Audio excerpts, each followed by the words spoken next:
Lukey, I'm the Boxing Voice. I'm an Oakland resident, and we got main events. Head honcho Kathy Duva. You just held an event for Sergey Kovalev. It's pretty cool that people are honoring our media market. It's not something we get a lot. So how would you say Sergey was received in the Bay Area?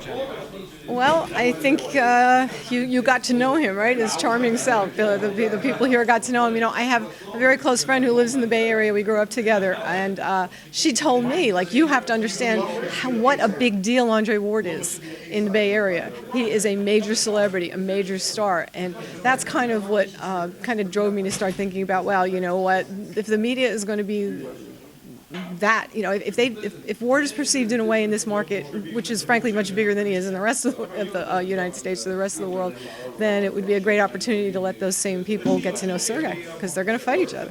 Yeah, I think part of the reasoning is out here we don't have a lot to cheer for. We got the Giants, but nationally they don't get a claim. The Warriors, everyone says they're fine. We got Ward, and we're very loyal to the things we have.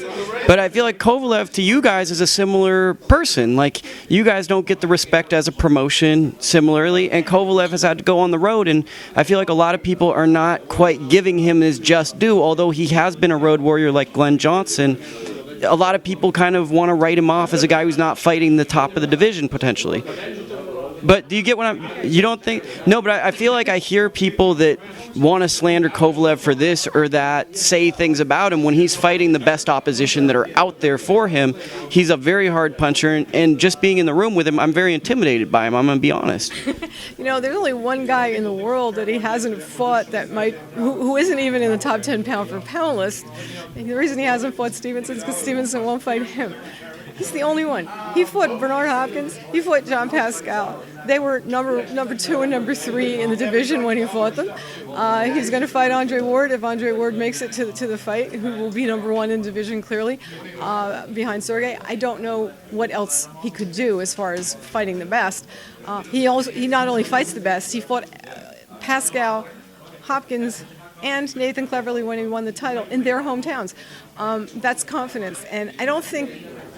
You got to remember something. 3.5 years ago, nobody knew who Sergey Kovalev was. Nobody in Russia knew who he was. Nobody in the United States knew who he was. He was a non-entity. He didn't come here with an Olympic gold medal. He didn't come here as some urban legend that people couldn't wait to see. He didn't come here as a world champion. He came here as a nobody. And for him to go to 3.5 years to get to the point where he is right now, where we're talking about him being in the biggest fight that can be made in boxing, is an extraordinary accomplishment. And there are different ways to build a market. One is to come in as a legend, the way Gennady Golovkin did, for example. Another way to do it is what Sergey's doing. You go out there and you fight the fights and you win the fights and you climb the ladder, and by the time you're finished, believe me, they will be coming out to see him. And the nice thing is we're not stuck in one place. We can take him absolutely anywhere.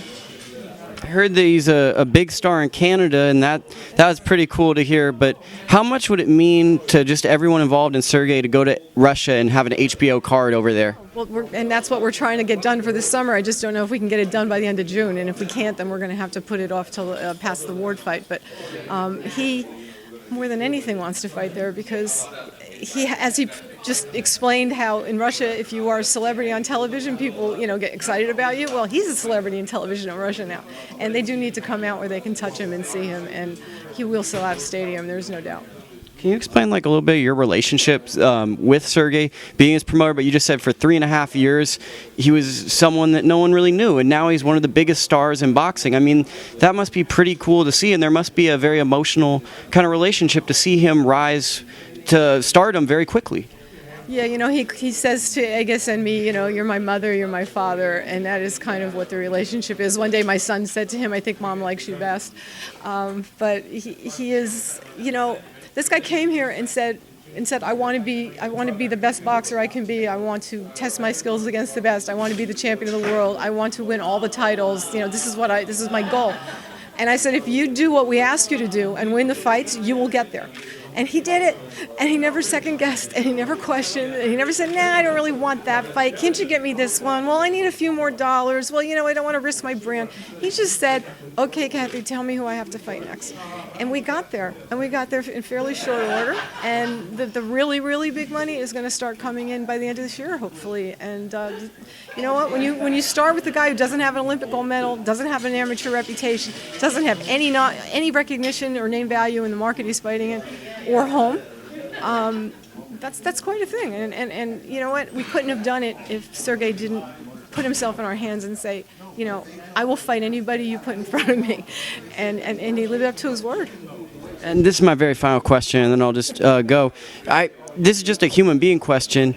There's a lot of gender norms in boxing. It's very masculine. Business world, there's a lot of sexism. You're a very powerful person in the business world and in the boxing world. I was just wondering, as a human being, how is that navigating those waters as a woman of power in both industries? It's interesting because I'm probably more powerful in business than I am in my real life. I'm the pushover with my kids, but I wasn't born to this. I grew into this. I was my husband's lieutenant. I was the person who just took orders and did whatever he said. So to become the person who's in charge has been a big change for me. I'm still not entirely comfortable with it, but I've learned how to do it, and I've found I have a lot of friends who are women who are powerful people, doctors, lawyers, judges, and I find that they face all the same things I do. So it's not unique. I have a friend who's a dean of a law school. I mean, it's not unique to boxing or to me. And every woman who is in business goes out and fights the same stereotypes. You have to do it better than everybody else, and you have to look better when you're doing it. And that's kind of what you're up against. And so I welcome it, and it's been a great challenge, and it's made my life interesting. Okay.